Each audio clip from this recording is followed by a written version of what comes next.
It took me a little while to get a hold of these, so definitely don't sleep on those pre-orders when they go live, guys. Hello there, Star Wars fans, and welcome back to another RebelScum.com video review. Today, we are reviewing number 2 in the Clones of the Republic 2-packs featuring a clone and a Jedi, at least so far, in Black Series 6-inch scale. Now, so far these 2-packs are Shop Disney exclusives. If they were still around, they would also likely be in Disney stores, but those aren't really around, at least not in mass anymore. So make sure you're checking the main website, rebelscum.com, as well as finding us anywhere you can on social media for that news when pieces like this go up for pre-orders. Because we do cover it and we post it all over the place. Anyway, here it is in the packaging. This is number 2, like I said, and we get Master Yoda in his prequel era look, properly scaled with the chair. I'm so excited about the chair. We get Gree in his Phase 2 gear based off of his comic look, and there's that side artwork of Gree. There's that side artwork of Yoda. On the back, you've got words and things. The images are switched. Now, while this is number 2, the side banner artwork does not continue or extend for either character, clone, or Jedi, and I'm assuming the same will be the case for the upcoming Obi-Wan Kenobi and 212th 2-pack. Anyway, that's pretty much it for the packaging. Here is Master Yoda and Clone Commander Gree in his regular Phase 2 gear, which we mostly saw in comics, side by side. And they both look really good. I absolutely love that we got the chair with Master Yoda in 6-inch scale, so it's cool to have a High Council chair. Maybe we'll get some more High Council chamber chairs in Black Series in the future, who knows? But this is really cool. I like the padding. It is actually soft and a little squishy. It is actually padded. It's not just hard plastic on hard plastic, which caught me by surprise. The Yoda has decent articulation, cloth goods. There's his little cane, and it's more like the one he had in the prequel era, so I like that we got the proper cane because we did get other canes based off of his appearance in Empire Strikes Back. But this one has a little knob on the end instead of the hook, and it looks pretty good. He also comes with his lightsaber ignited. This is similar to the one that came in the 2-pack with Luke and Grogu, and he also comes with that unignited lightsaber hilt. He comes with one swappable head, so both releases of this Yoda mold in particular have come with swappable heads. This one comes with that more focused, more kind of grumpy, stern looking face sculpt, and then this one's more of a kind of like a smile, almost smirk looking face sculpt. He is fully articulated, head is on a ball joint, fully articulated shoulders, cloth goods on the outer robe, no inner socket butterfly joint it looks like, single jointed elbows, wrist joints, waist, hips, single jointed knees, and ankle joints. And real quick for comparison, here he is next to the Empire Strikes Back Yoda, which this is a remold of, and between the two, I really like both, and I love how we have a very OT accurate head sculpt for this one, and a very prequel trilogy accurate head sculpt for this one. The good CG looking face, not the one from the Phantom Menace.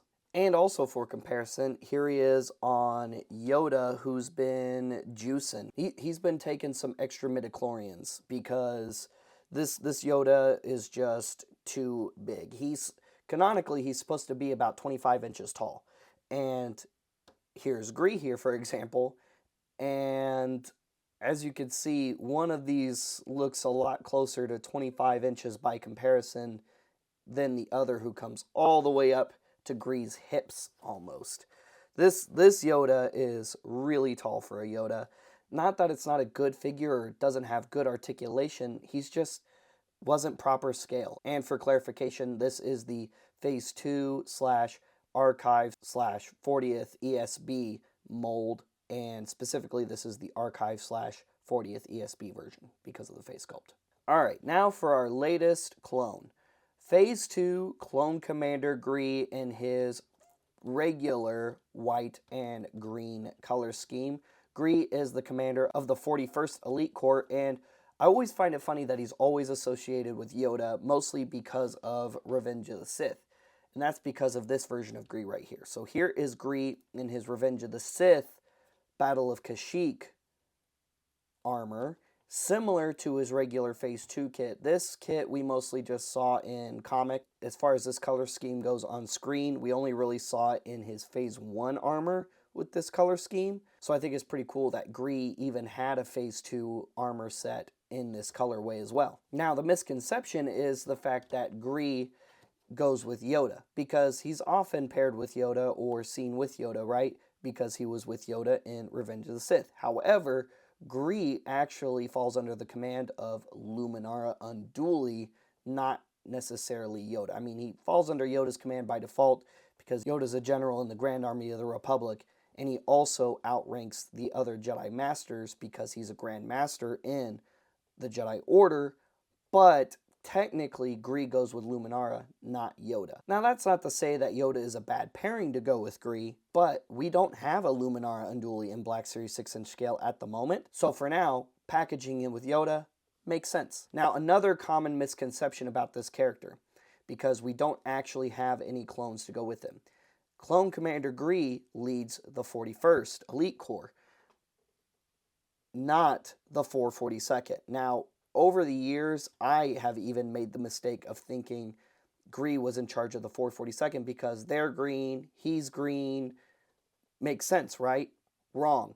The 442nd is actually under the command of Plo Koon and fought during the Battle of Cato Neimoidia during the event of Revenge of the Sith, not on Kashyyyk. The new Clone Commander Gree is fully articulated. Head is on a ball joint, neck is also on a ball joint, and while you can see there is a chin underneath there in regular Jango head, I, for the life of me, cannot get this head off and cannot find an example of this actually being a removable helmet.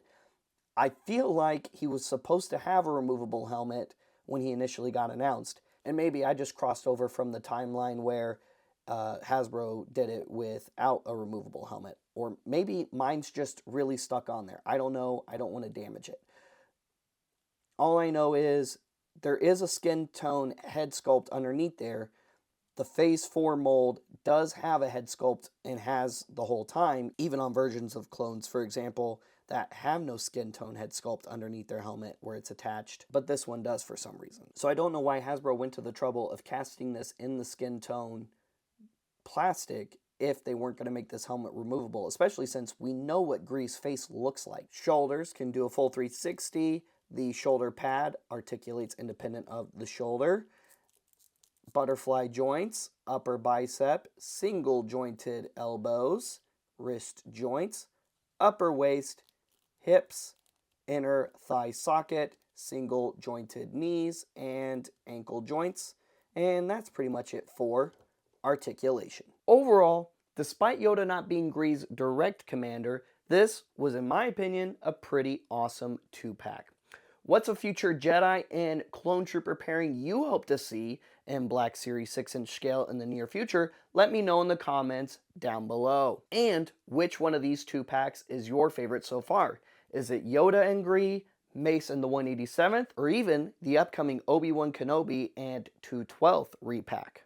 Let me know in the comments down below. Stay tuned for more Black Series reviews and other Star Wars toy reviews, news, and more. Like and subscribe and follow RebelScum.com anywhere you can find us on social media, YouTube, and of course, RebelScum.com directly. Scan the QR code over here for all of our other websites and channels, and follow me at Triptychonus for more Star Wars fan content and Roger content. We'll see you guys later, we'll see you another time, and may the Force be with all of you, you Rebel Scum.